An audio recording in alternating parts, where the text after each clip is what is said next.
Herkese merhaba, Çiçekli Mutfağım kanalına hoş geldiniz. Bugün Siirt yöresine ait muhteşem bir tarif paylaştım. Tek kelimeyle 10 numara bir tariftir. Sadece bir defa tadına bakmanız yeterlidir. Tadına baktıktan sonra hep yapacağınız bir tarif olacak. Tek başına muhteşem bir ana yemektir. Öncelikle 3 su bardağı pirinci güzelce yıkadıktan sonra üzerine soğuk saldım ve onu bir kenarda bekletiyorum. Şimdi hemen 1 su bardağı dolusu çiğ bademi hemen bir tavaya aldım ve üzerine bir miktar soğuk su ilavesi yaptım.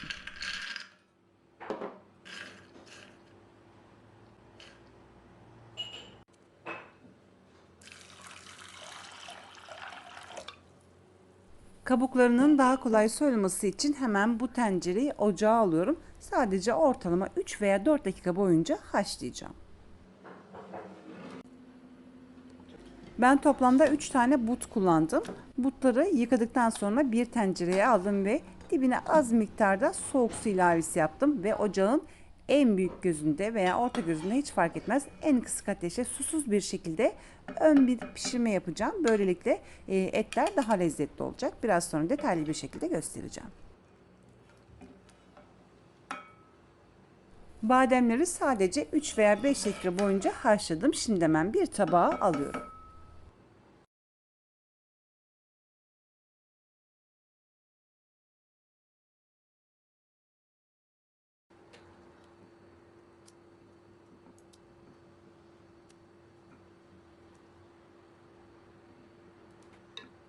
Görmüş olduğunuz gibi kabuklarını çok kolay bir şekilde soydum. Şimdi bir bıçak yardımıyla bu bademleri ortadan ikiye bu şekilde keseceğim.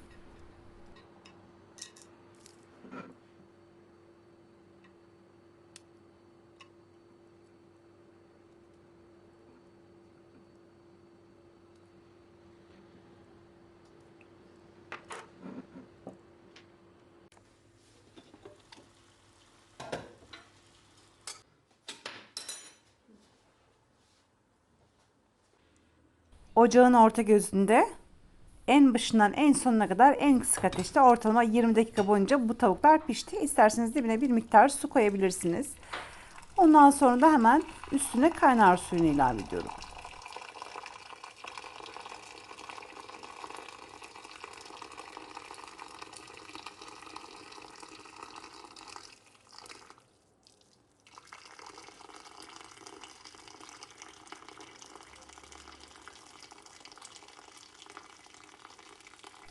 Bu şekilde gerçekten de çok lezzetli oluyor. Ama eğer ben bu işlemi yapmak istemiyorum, standart bir haşlama yapmak istiyorum diyorsanız tavukların üstüne soğuk su vererek ve tuzunu koyarak tavukları haşlayabilirsiniz. Ama bu şekilde yaparsanız daha da lezzetli olacaktır.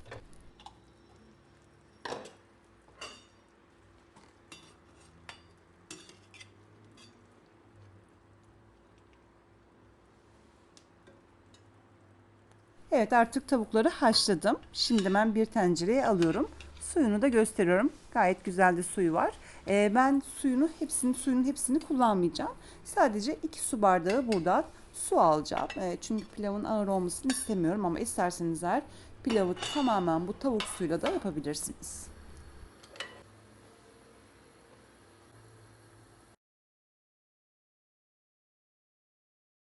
Pilavın içi için bir miktar bademi kızartmam gerekiyor. Bunun için tavaya ortalama 3-4 yemek kaşığı sıvı yağ aldım. Ve şimdi ocağa koydum. Sıvı yağın güzelce kızması gerekiyor. Ve burada da görmüş olduğunuz gibi 3 yemek kaşığı kuş üzümü var. Kuş üzümlerini güzelce yıkadım ve biraz sonra onu da işleme alacağım. Bu arada yağ da güzel bir şekilde ısındı. Şimdi hemen ortalama 2-3 yemek kaşığı kadar bademi tavaya aldım ve tekrardan ocağa koyacağım. Böyle nar gibi kızarması gerekiyor.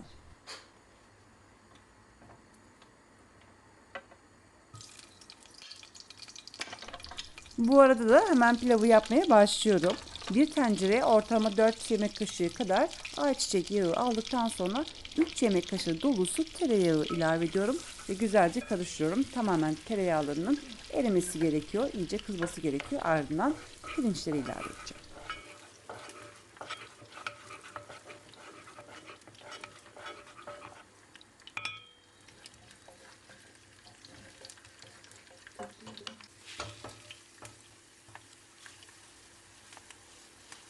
Evet, şimdi hemen pirinçleri ilave ediyorum. Soğuk suda ıslatmıştım. Ve bir süzgeç aldım aradan 10 dakika geçtikten sonra. Güzelce suyu süzüldü. Hemen şimdi tencereye aldım. Güzelce kavuruyorum. Bir taraftan da bademleri kontrol ediyorum ama henüz kızarmamış. Biraz daha renginin değişmesi gerekiyor.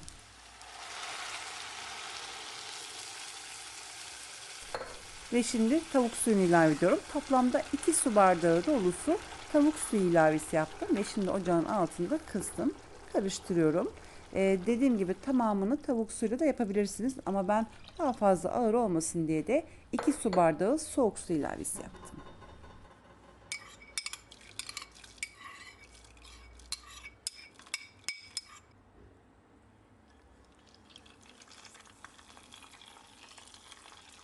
Kuş üzümünü ve bademleri de ilave ettikten sonra, bu arada görmüş olduğunuz gibi bademler nar gibi kızardı.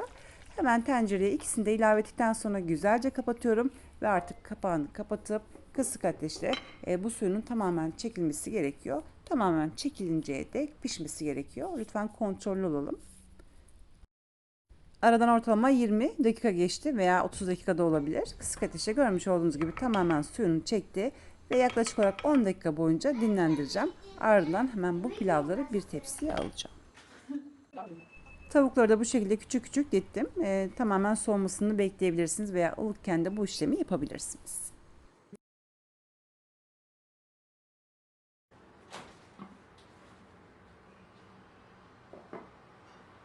Ocağın altını kapattıktan sonra yaklaşık olarak 15-20 dakika boyunca pilavın demlenmesini bekledim. Şimdi hemen genişçe bir tepsiye bu pilavın tamamını alıyorum.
Tavukları ilave ettim ve şimdi hemen en önemlisi baharatlarını ilave ediyorum. 1 tatlı kaşığı kırmızı toz biber, 1 tatlı kaşığı karabiber, 1 çay kaşığı tarçın ve yine 1 tatlı kaşığı da karışık baharat kullandım. Bu pilavda pul biber yok, mutlaka kırmızı toz biber olması gerekiyor. Karışık baharat derken bu 7 baharatlar olabilir. Aslında bu pilavın özel bir baharatı var ancak ben bulamadım. Evde de kalmamış. Özel bir baharatı var. Eğer aktarcılara sorarsanız alabilirsiniz. Eğer yoksa evinizdeki köfte baharatlarından bir miktar veya 7 baharat çeşitleri var. Onları da kullanabilirsiniz bir tatlı kaşığı olarak. Tuz ilavesi yapmadım çünkü tavuğu pişirirken bir miktar tuz kullanmıştım zaten. Pilavın içinde de tuz var. Şimdi hemen güzel bir şekilde karıştırdım ve bir kenara alıyorum.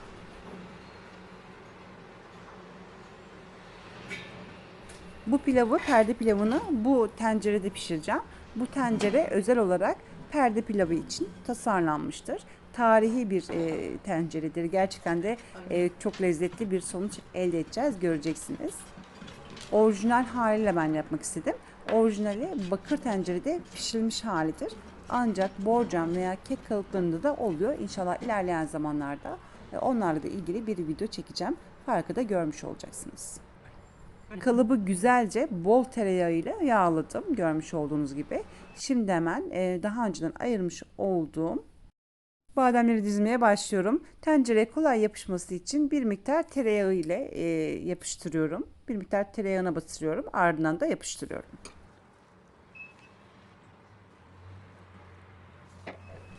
Ama görmüş olduğunuz gibi dışı altta kalacak. Aynen bu şekilde lütfen dizelim. Daha güzel olsun diye. Bu tencereyi şimdi buzdolabına kaldırıyorum ki bir miktar dışarıda tereyağı eridi. İçindeki tereyağı eridi. Tekrardan donması için hemen buzdolabına kaldırıyorum. Ve şimdi perde pilavının hamurunu yoğurmaya başlıyorum. Burada tam olarak 2,5 bardak un, 1,5 yemek kaşığı yoğurt ve 2 tane de yumurta var. Hepsini şimdi güzelce karıştıracağım. Bildiğimiz bir hamur yoğuracağız. Mantı hamuru gibi.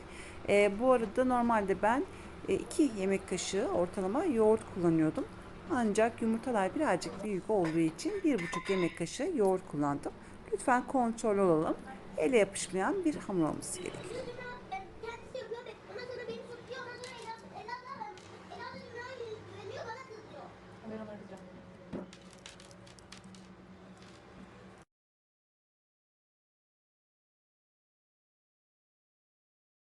Evet, görmüş olduğunuz gibi ele yapışmayan bir hamur oldu. Hamurun 1/3'ünü bu şekilde ayırıyorum. Çünkü bu ayırmış olduğumuz küçük bölüm tencereye kapak olacak. Diğerlerini de hemen şimdi güzelce yoğurup hemen açmaya başlıyorum. Eğer vaktiniz varsa bir 5 dakika dinlendirirseniz daha kolay açacaksınız.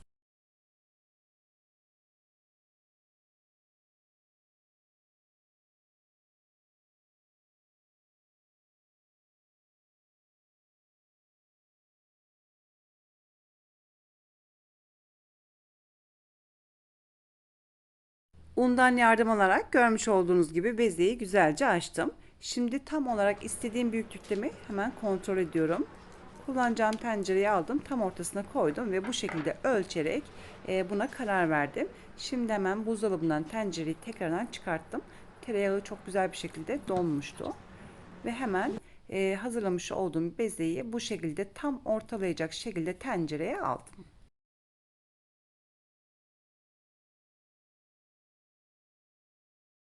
Kenarlarını ve altlarını bastırıyorum. Bu şekilde olması yeterli olacaktır.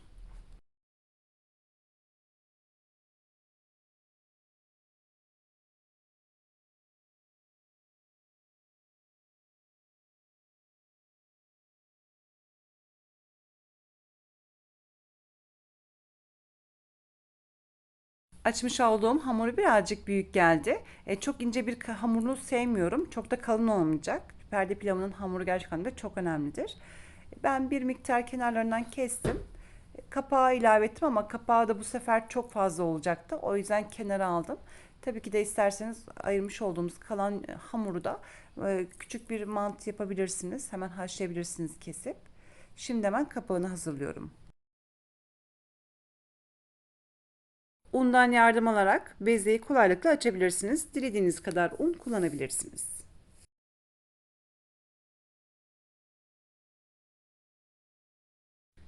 Artık kapağını da açtım. Şimdi hemen kenara alıyorum. Biraz sonra üstünü kapatacağım.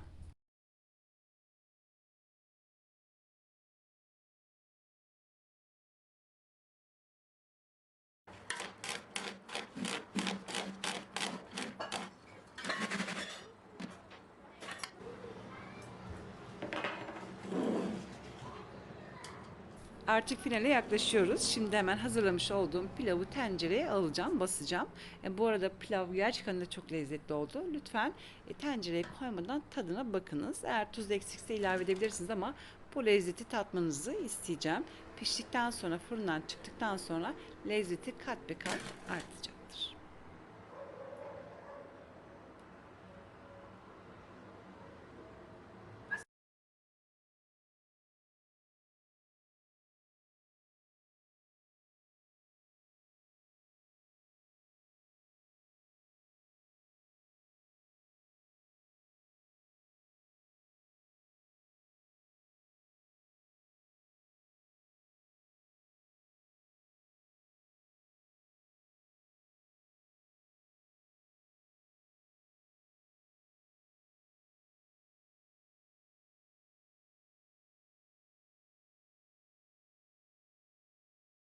Yemek kaşığının tersiyle bu şekilde hafifçe bastırabilirsiniz. Bu pirinçlerin hepsinin sığması gerekiyor. Çok ölçülü yaptım çünkü. Bu arada bu tencere 5 kişiliktir. Ama 7 kişiye servis edilebilir. Yani ölçüleri ona göre ayarlanıyor. İnternetten alabilirsiniz. Gerçekten de çok güzel oluyor. Orijinali tabii ki de aynen bu şekilde bakır tencerede yapılmasıdır. Ama muadil tabii ki de pişirme teknikleri var. İnşallah yakın bir zamanda yayınlayacağım. 5 kişilik satılıyor bu tencere. 6 kişilik, 8 kişilik veya 12 kişilik olarak da satılıyor. İnternetten araştırabilirsiniz. Hemen kapağını da üstüne kapatıyorum. Alttaki hamurla da birleştiriyorum. Bastırabilirsiniz. Bu arada eğer elinizde badem kaldıysa biraz sonra tereyağı süreceğim. Tereyağı sürdükten sonra da badem üstüne dizebilirsiniz. Gerçekten de badem çok güzel yakışıyor. Çok büyük lezzet veriyor. Eminim tadanlar çok beğenecektir. Bol miktarda tereyağı sürdüm. Eğer evinizde kaldıysa bu üstüne de istediğiniz şekilleri vererek badem yapıştırabilirsiniz. Ve şimdi 230 derecelik fırına hemen veriyorum.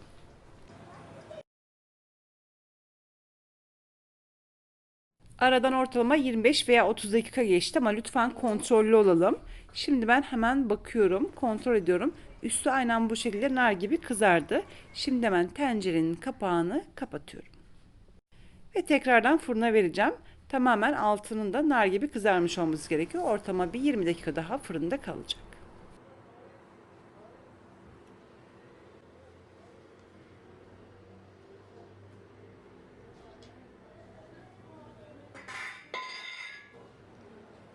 Ve artık perde pilavı hazır. Şimdi ters çevireceğim ve kontrol edeceğim. Bakalım nasıl olmuş.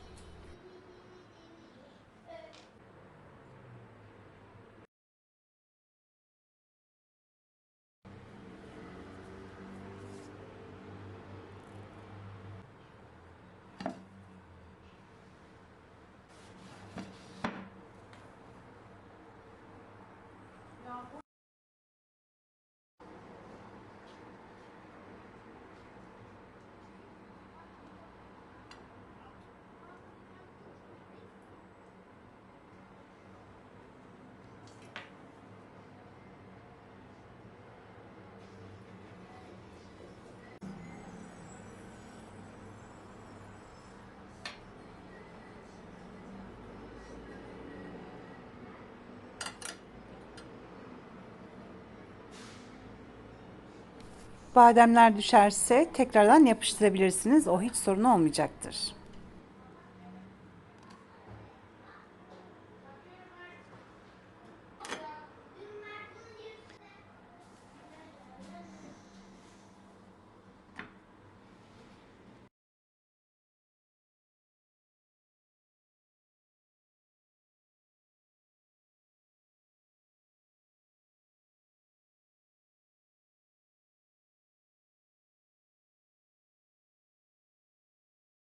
Ve görmüş olduğunuz gibi perde pilavı nar gibi kızardı. Kalıptan çok kolay bir şekilde çıktı ve gerçekten de çok lezzetli oldu. Şimdi hemen kesip içinde göstermek istiyorum.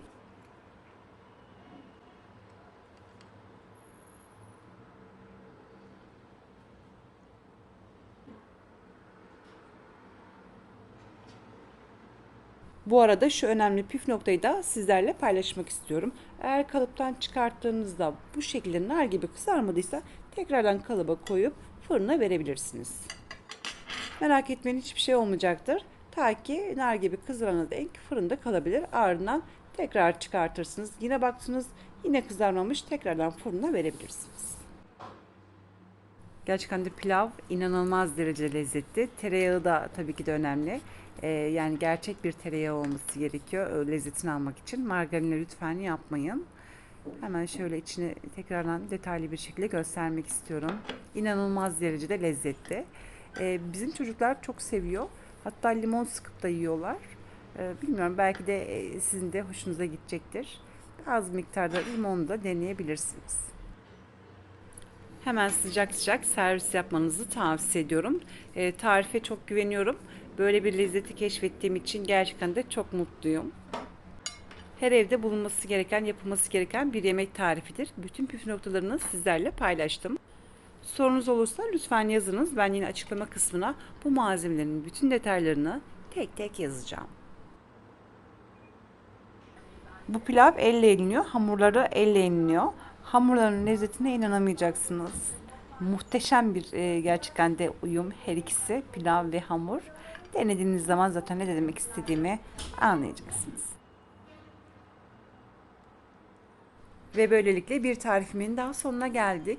Umarım bu videoyu beğenmişsinizdir. Sizlerden gelecek olan mesajları bekleyerek şimdilik vedalaşıyorum. Yarın yeni videomda tekrar görüşmek dileğiyle.